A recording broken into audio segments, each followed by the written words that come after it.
Selamat pagi adik-adik. Shalom. Assalamualaikum warahmatullahi wabarakatuh.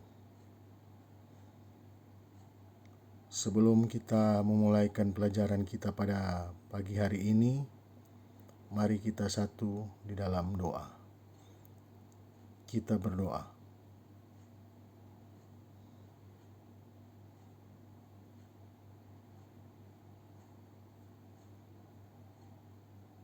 Selesai. Tapi ya semua, apa kabar kita pada hari ini? Semoga kita baik-baik saja, semoga kita semua sehat selalu, sehingga kita dapat belajar lagi pelajaran IPS kita pada hari ini untuk kelas 7. Dan materi kita pada hari ini adalah pemahaman lokasi melalui peta. Apa yang menjadi indikator atau tujuan pembelajaran kita pada pagi hari ini? Yaitu yang pertama adalah siswa dapat menjelaskan pengertian peta. Yang kedua, siswa dapat menjelaskan syarat-syarat peta. Dan yang ketiga adalah siswa dapat menyebutkan unsur-unsur yang ada di dalam peta. Kita masuk dalam materi yang pertama. Apa itu peta? Jadi, peta adalah gambaran permukaan bumi pada suatu bidang datar dan diperkecil dengan menggunakan skala. Peta itu dibagi atas beberapa jenis peta. Jadi, berdasarkan jenisnya, peta dikelompokkan menjadi 2. Yaitu yang pertama adalah peta utama dan yang kedua adalah peta khusus. Peta utama adalah peta yang menggambarkan kenampakan permukaan bumi secara umum. Jadi kalau kita lihat contoh di gambar ini, ada peta Indonesia yang menggambarkan negara Indonesia, kemudian ada peta dunia yang menggambarkan keseluruhan negara yang ada di dunia, kemudian ada peta Bali yang menggambarkan Pulau Bali. Kemudian yang kedua adalah peta khusus atau yang biasa disebut dengan peta tematik. Adalah peta yang menggambarkan informasi tertentu di suatu wilayah. Jadi contohnya kita bisa lihat ada peta potensi ikan perairan di Indonesia. Dari peta tersebut kita dapat mengetahui bahwa di Laut Sulawesi ada ikan apa saja, kemudian di Laut Jawa ada ikan apa saja, banyak ikan apa saja di laut Indonesia. Kemudian yang berikut ada peta iklim dunia dan peta jenis tanah di Provinsi Bali. Nah, apa yang menjadi syarat untuk suatu peta yang baik? Ada 3 syarat, yaitu yang pertama adalah confirm.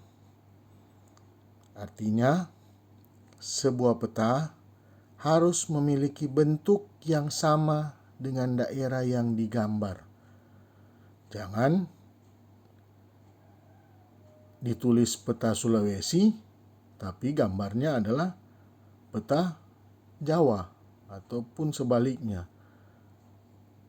peta Jawa, gambarnya adalah peta Sulawesi. Kemudian yang kedua adalah equidistant, yaitu sebuah peta harus memiliki jarak yang sama dengan jarak aslinya jika dikalikan dengan skalanya.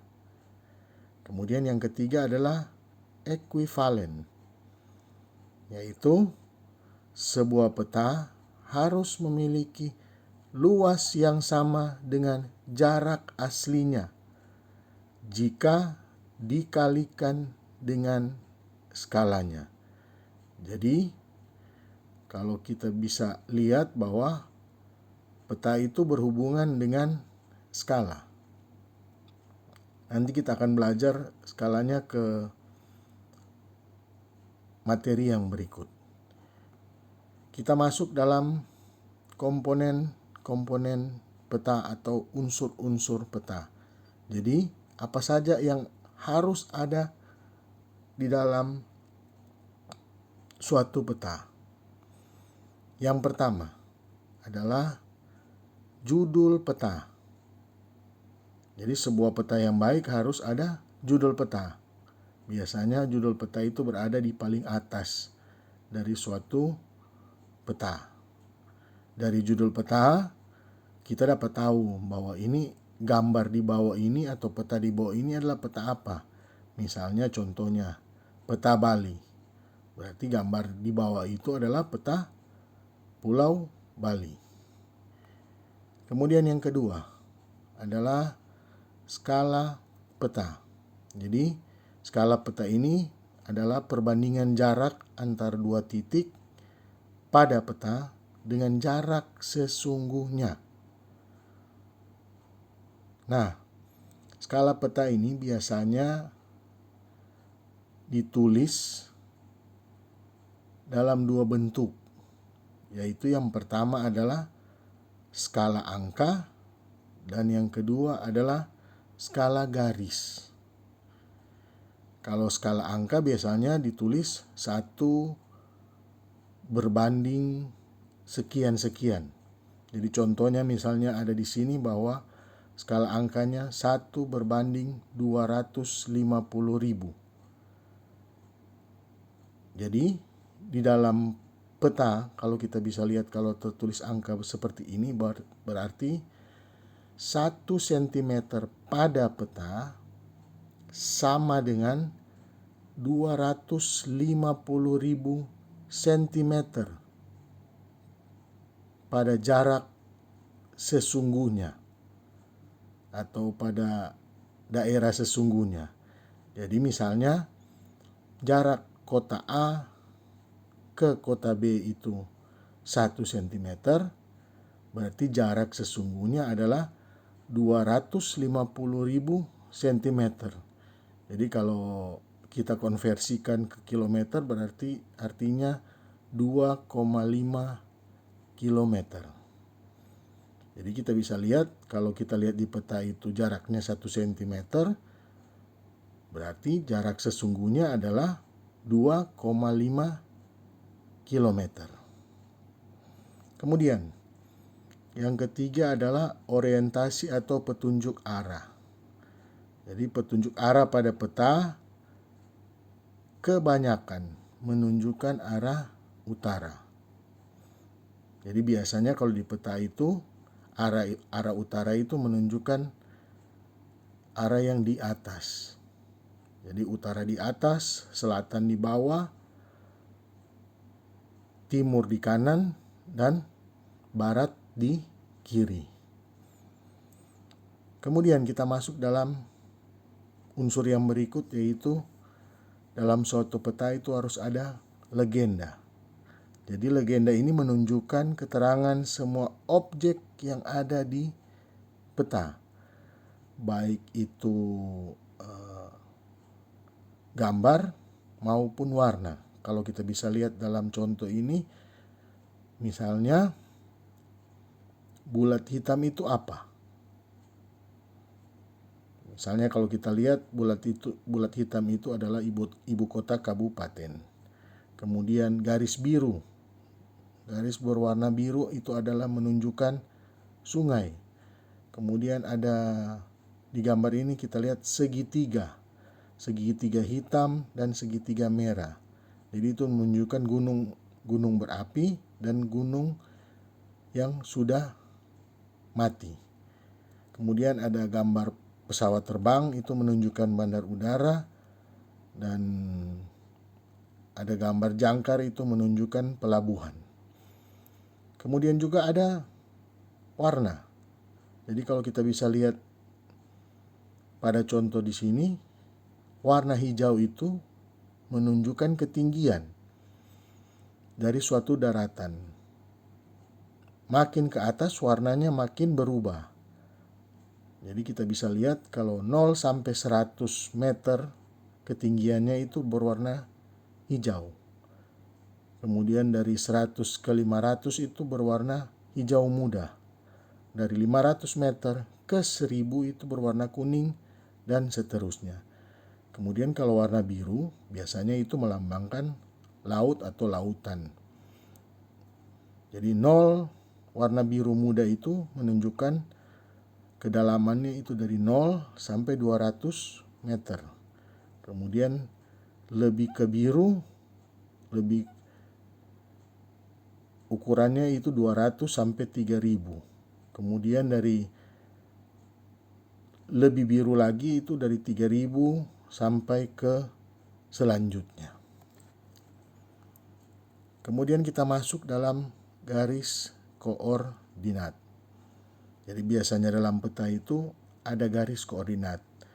Kalau garis dari atas ke bawah atau dari bawah ke atas itu menunjukkan garis bujur.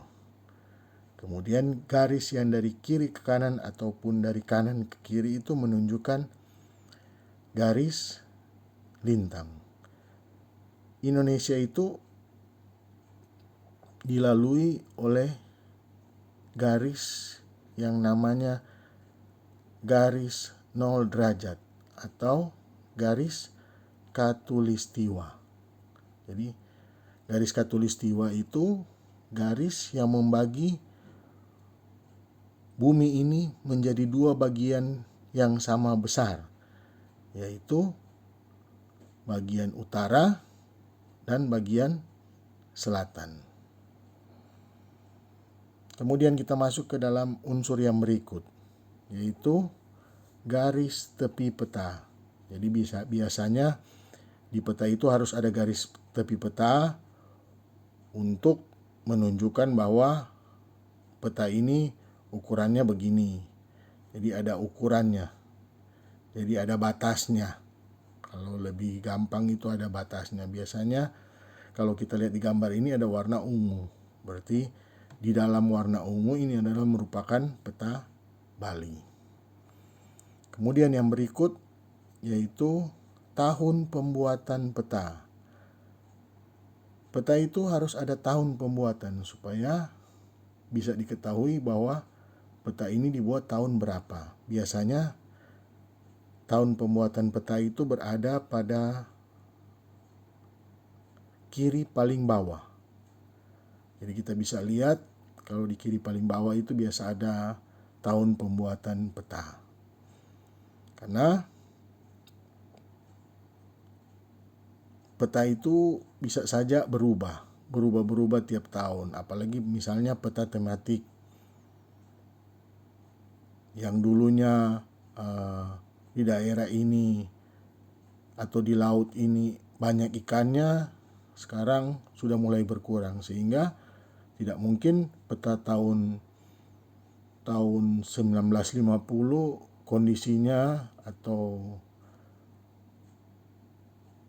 apa yang di tahun 2021 itu tidak sama dengan tahun 1950.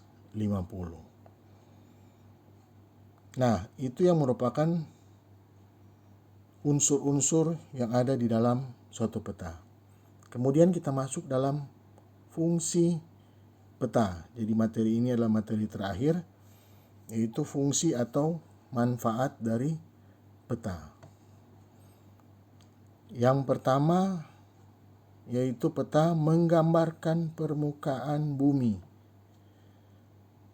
Jadi menggambarkan permukaan bumi, misalnya peta Indonesia, berarti menggambarkan negara Indonesia.